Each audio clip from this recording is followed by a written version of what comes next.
Hi, I'm Techjip Ha. I'm a professor of biophysics and biomedical engineering at Johns Hopkins University. I'm also an investigator with the Howard Hughes Medical Institute. This is part 3 of a 3-talk series where we discuss how single molecule measurement technologies are changing the way we study and understand nature's amazing nanomachines, nucleosomes, helicases, and many other proteins.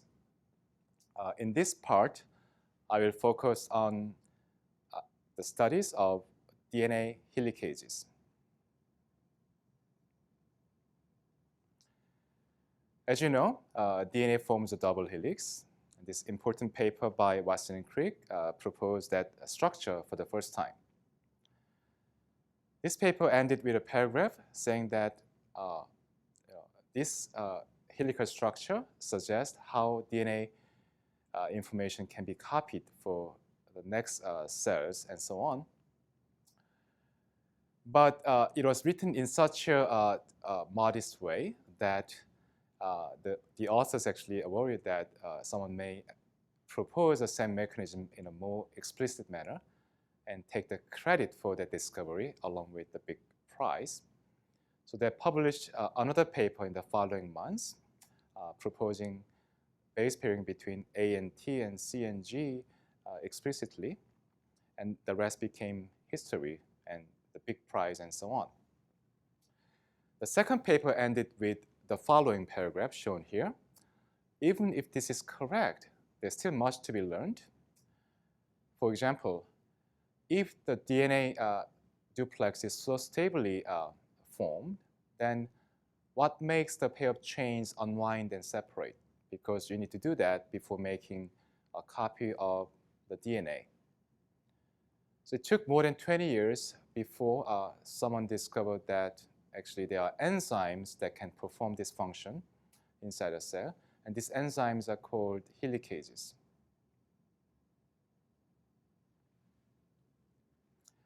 As shown in this animation, helicases can be viewed as molecular motors that can move on the DNA in a directional manner. In the process, unwinding the DNA strands into two single strands. So you can view it as a DNA unwinder or DNA unzipper. If you give a helicase, as shown in the bottom, a single-stranded DNA, it can also move on the DNA as a motor protein in a directional manner, either from 3' to 5' direction or 5' to 3' direction, because single-strand DNA has a polarity. One side is called 3', the other side is called the 5'.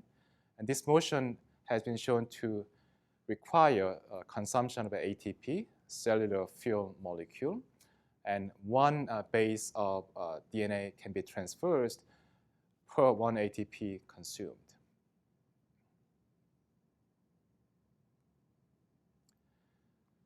There are probably more than 100 different helicases in our own genome. They function in many, many important processes shown here. Essentially, every metabolic processes that require DNA or RNA has a requirement for certain helicases. Helicases can unwind DNA or RNA, nucleic acids. They can also remove proteins bound to DNA or RNA. They can cause migration of four-way junctions of DNA. They can remodel chromatins, and they can also remodel RNA protein complexes.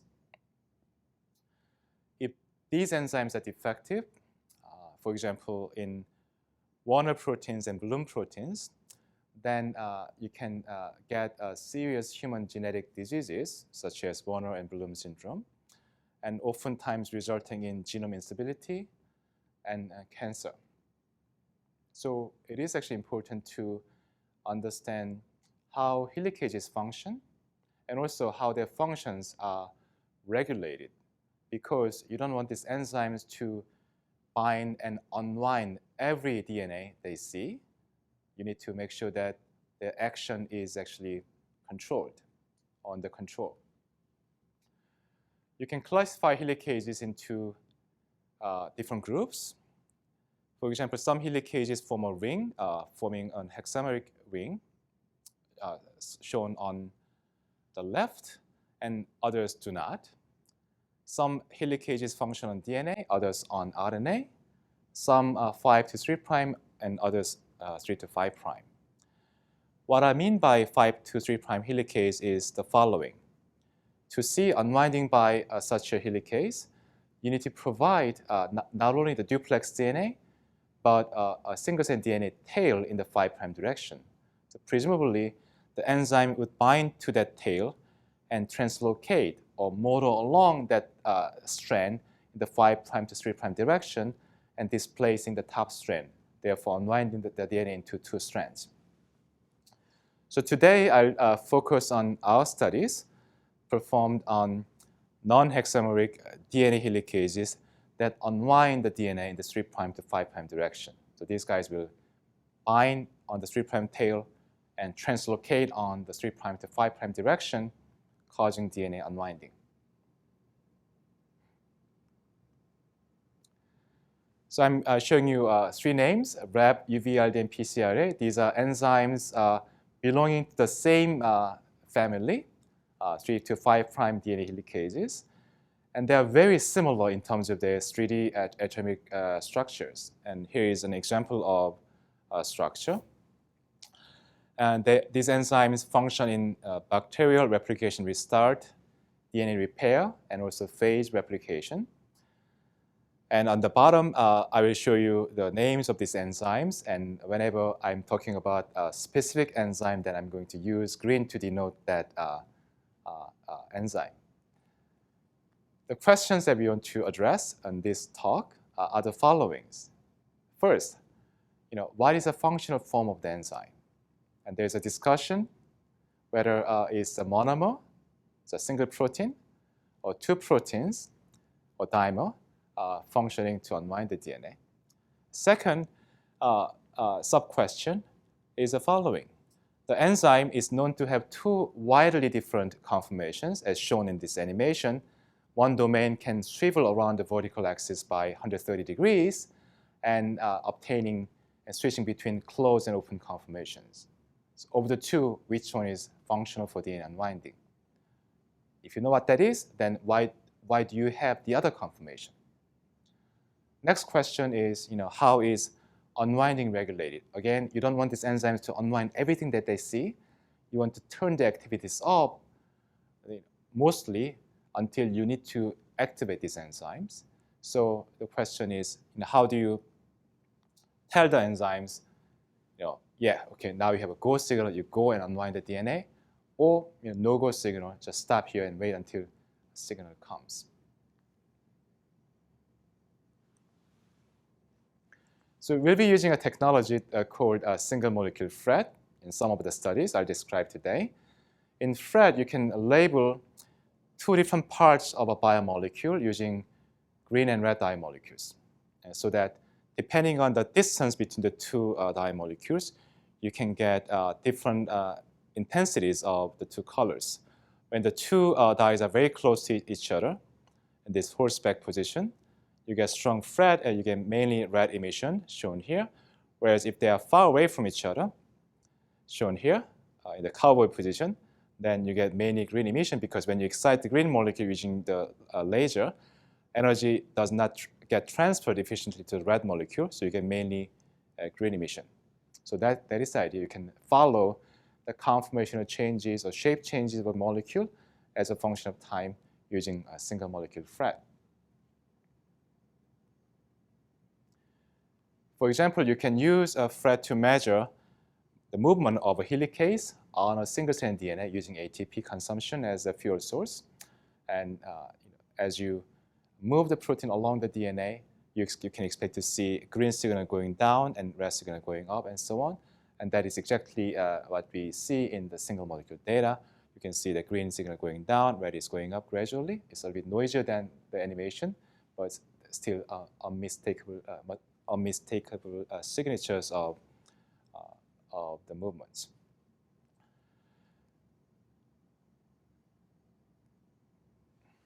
So coming back to the helicases, RAB, UVLD, PCRA helicases, as I told you, there are 2 widely different structures. One is called the open, shown here.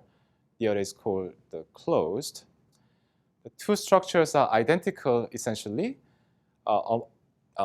regarding three of the subdomains, green, yellow, and red, between the two conformations, but they are different in the orientation of the blue domain called the 2B domain. So if you want to visualize it, you can imagine a vertical axis here, and then you can swivel the blue domain around the vertical axis by 130 degrees like that to obtain the closed conformation. This is a big movement, highly unusual in the biological structural literature. Some of the distances between two sides on the same protein can change by more than 50 angstroms. Huge movements. So there must be a meaning behind this movement, and we are interested in finding out what that is. So in this structure shown on the right, to the closed form of the helicase, you see DNA bound to it. In fact, this DNA has a double helical structure plus the 3' tail. That is exactly the DNA that enzyme is able to unwind. So unsurprisingly, this led to the proposal that the closed form is active in DNA unwinding, basically using the ATP to pull in the single-strand DNA tail one base at a time, causing the DNA to unwind. And this is a proposal actually made by many groups, as shown in this animation, combining the snapshots of the crystal structure of the UVLD helicase bound to the DNA in different ATP states. And this led to the proposal that the closed form is active for unwinding as a monomer, and then also that this 2B domain that swivels around contacts the duplex DNA, and this motion can cause a twisting opening of the DNA one base pair at a time. And this study also led to the proposal that the other form, the open form, is important for protein displacement. But based on biochemical data and single molecule studies that my collaborators and we have performed, we had a different view that actually the closed form is the inactive form, is off state, it's a no-go signal, telling the enzyme that now you have hit a duplex DNA, stop going there until there's a signal to continue to move. And some of the reasons why we thought this is the case are shown on this slide. So we decided to test this idea in the most direct way using the following approach. I'm again showing you the two different structures of these enzymes. We are using the RAP helicase as an example here, closed and open. And we put two cysteines into the protein domains shown on the right, shown in the red residues, so that in the closed form, they are very close to each other, only 7 angstroms apart. So you can use a bifunctional cross-linker to link the two cysteines chemically, but in the open form, these two cysteines are 42 angstroms apart. So you cannot actually obtain the open form once closed form is achieved using the cross-linking reagents. So that construct will give you a protein that is always in the closed form, and we call this RepX, X for cross-linking. As a control, we made another helicase mutant. We put two cysteines in such a way that shown in here, the orange residues that are close to each other in the open form, but they are far apart from each other, 20 angstroms apart in the closed form. So if you cross-link the protein using the two cysteines, you can only see the open form, but not the closed form. Again, our prediction was that this closed form of the enzyme, RepX, will be inactive in DNA unwinding, and the open form of the enzyme will be active for DNA unwinding. And because of my prediction, I was surprised when my student came to my office, told me that he saw just the opposite. Okay? He couldn't see any unwinding by this open form cross-linked form. He saw unwinding from this one. In fact, unwinding was much better once you cross-link the protein into the closed form. So RepX was much better helicase than the wild type.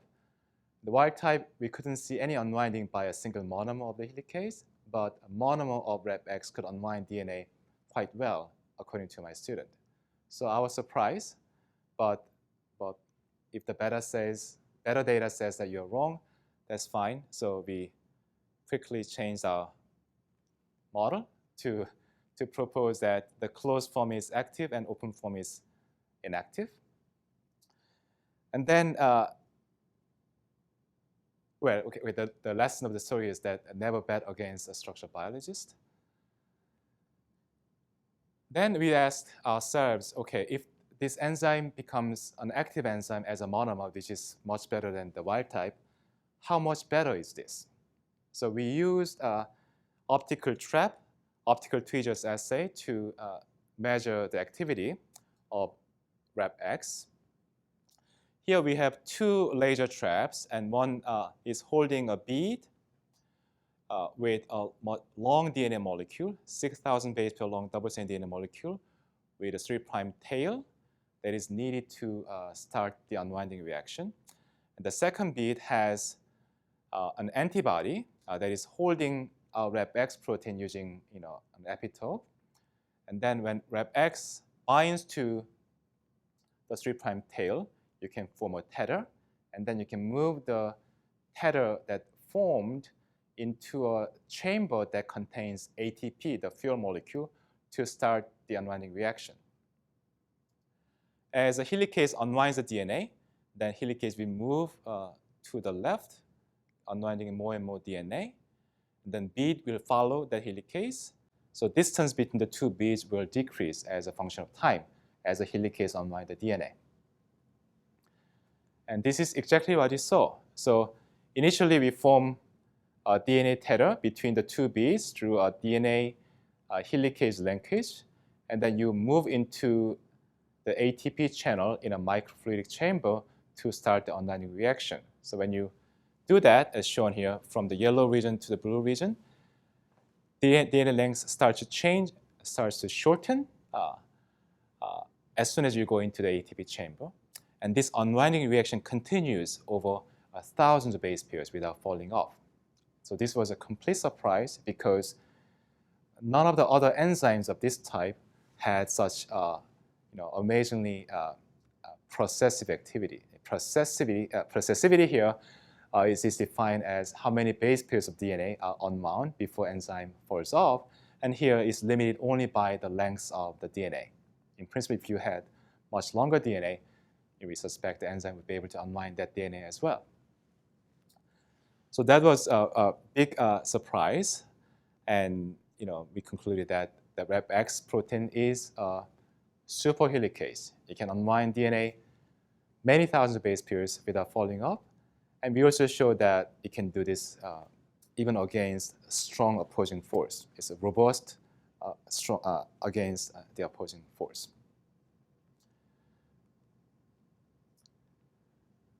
Okay, so we now have data that shows that closed form is active, and in fact, it becomes a super helicase. But why did nature create the open form? Why do you need to have the other form that is not active for DNA unwinding? To address this question, we turn to a different instrument that combines ultra-high resolution optical tweezers that can measure DNA unwinding at the single base pair resolution with a single molecule thread. You can use the two laser traps here and here to trap the beads and apply force, and then use a laser light in the middle to illuminate a fluorescent molecule on the helicase to measure how many copies of the helicase sitting on the DNA at a given time. And also you can use FRET if you have two labels of different colors to measure the helicase conformation at the same time as you measure DNA unwinding using the optical tweezers. Here's a more detailed schematics. We call this the hairpin assay. We have DNA hairpin that forms in the middle of the DNA, and there's a bit of a single-strand DNA region right here, to which the helicase can come and bind. And then this can cause unwinding of the hairpin region as time goes on. And this will lengthen the DNA tether between the two beads, that you can read the reaction progress as the length change as a function of time. So that's how you read off the helicase activity. But at the same time, you can focus the fluorescence laser excitation in the middle of the DNA tether, and then measure fluorescence coming from the helicase. If you have a single dye per helicase, then you can count the number of dyes in the middle to count how many proteins are functioning there. And we can show that a single protein can unwind maybe 10, 20 base pairs of DNA when there is no when there's external tension applied to the DNA. You can also use two colors to measure conformational changes through a single molecule FRET. So let me show you the actual data. Here we are using the UVLD helicase, and then we label the protein with two different dye molecules in such a way that in the closed conformation shown on the top, two dyes are close to each other, so you get high FRET, you get mainly red emission. In the open conformation, they are far away from each other, you get mainly the green emission in the open and low FRET efficiency. On the top, I'm showing you DNA base pairs unwound as a function of time. I told you that as the hairpin unwinds, two beads become more and more separated. So distance between the two will increase. And as we found that a single UVLD monomer can bind and unwind 10, 15 base pairs, but then it comes back to regift the DNA, and it unwinds the DNA again, it regifts the DNA, and this can happen multiple times. So it seems to sit there like unwinding a little bit and coming back, and unwinding a little bit and coming back, and so on. It turns out that the reverse direction also depends on the ATP concentration in terms of its speed. So we think that it's not just sliding back on the same strand, but it's moving to the other strand and walking back on the other strand.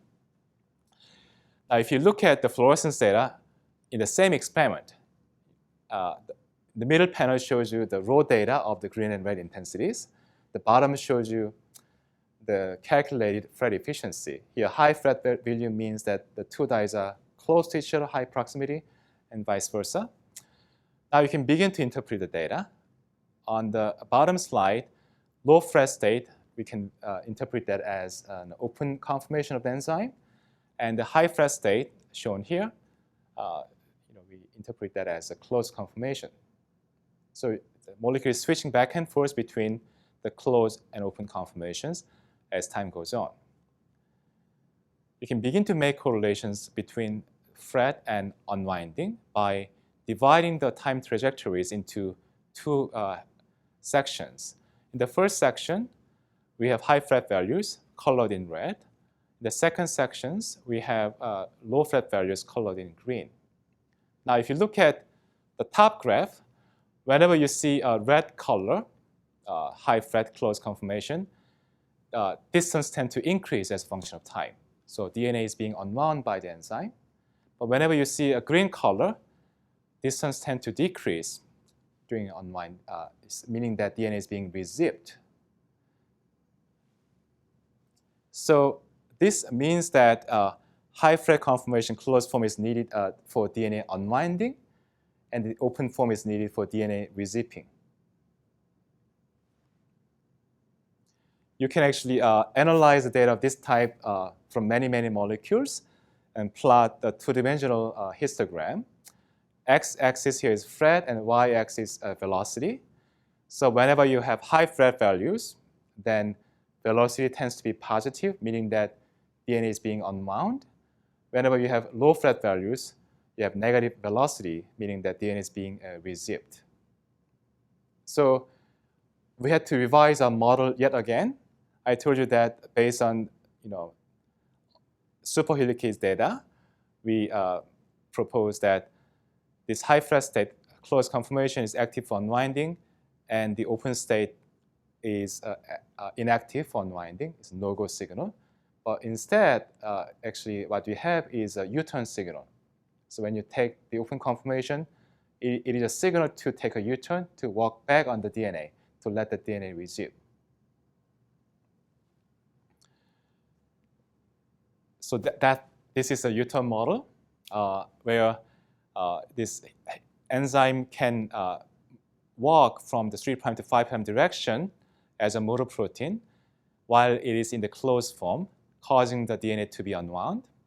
But after unwinding 10, 15 base pairs, it changes to the open conformation that we call the U-turn signal. And then this allows the DNA helicase to change strand from the 3' strand to the 5' strand. And the enzyme then moves on the 5' strand downward, causing the DNA to rezip. And then this can switch again, and it can go back and forth many, many times. So it looks like the nature has made this open conformation to disallow the protein from to go far deep into the duplex until there is a signal to unwind the DNA. In fact, we have data that shows that if you add a partner protein that is known to make the enzyme processive and active as a helicase, then you stabilize the closed conformation. Thereby, you prevent the formation of the open conformation required for switching. This also explains why RAPX cross-linked into the closed form becomes a superhelicase. It cannot take a U-turn, just keeps going in the same direction. It's not a crazy, it's not a Porsche or Ferrari. It's probably Honda, but just keeps going without taking a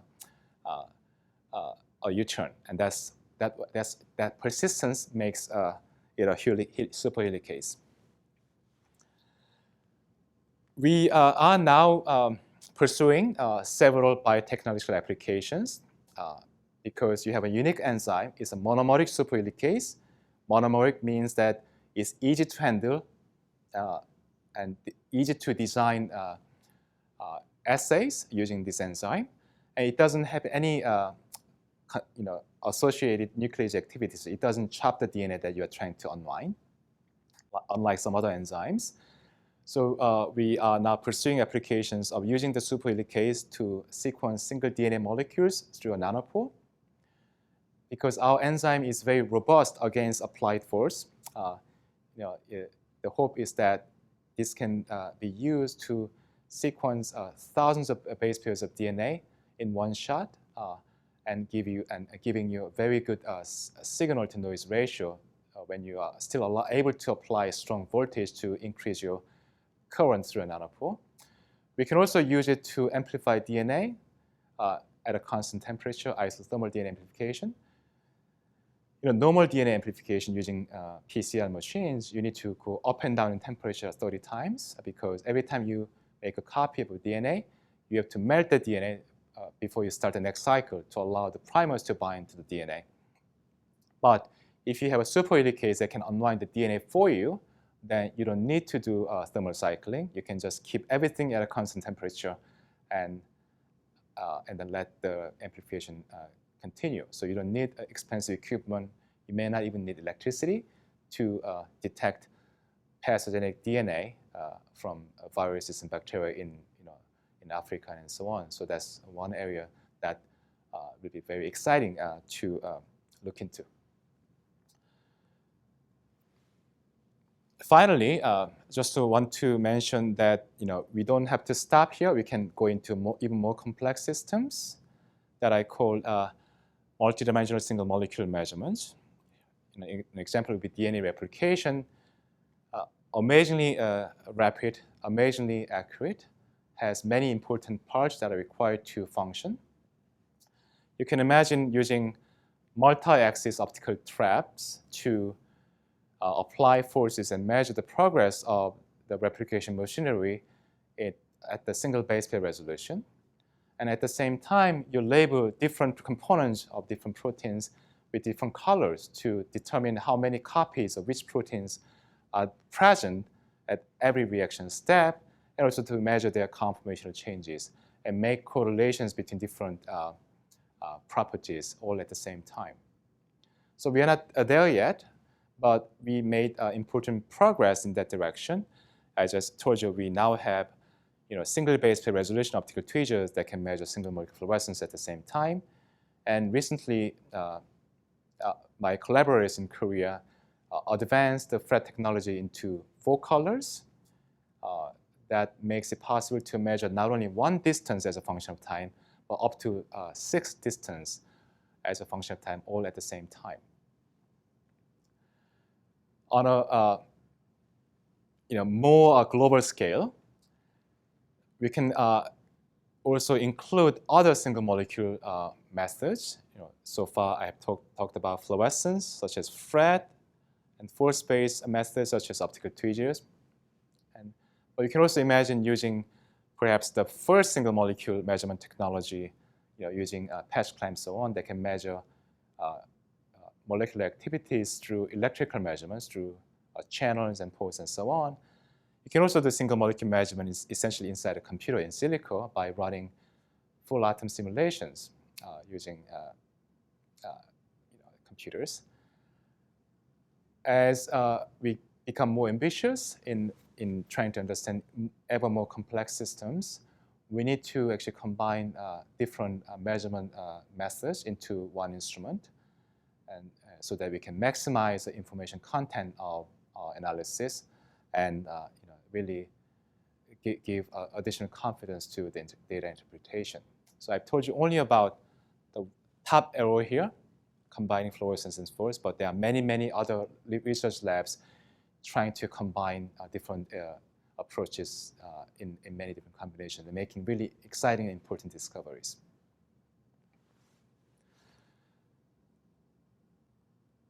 Okay, so that's all. Thank you very much for listening to my talk. In this particular talk, we had strong collaborations with the labs of Jan Schemna at the University of Illinois, Urbana-Champaign, who specializes in ultra-high resolution optical tweezers and combination with fluorescence. And Tim Lohman in Washington University School of Medicine, St. Louis, is a longtime collaborator on the studies of helicases. Sinan Aslan was the main person who did the super helicase work, and Matt Comstock was the main person who performed combined optical trap and fluorescence measurements of the UVLD helicase, who is now a faculty member of Michigan State University in the physics department, and then additional people from the lab who made contributions in the past. Thank you very much.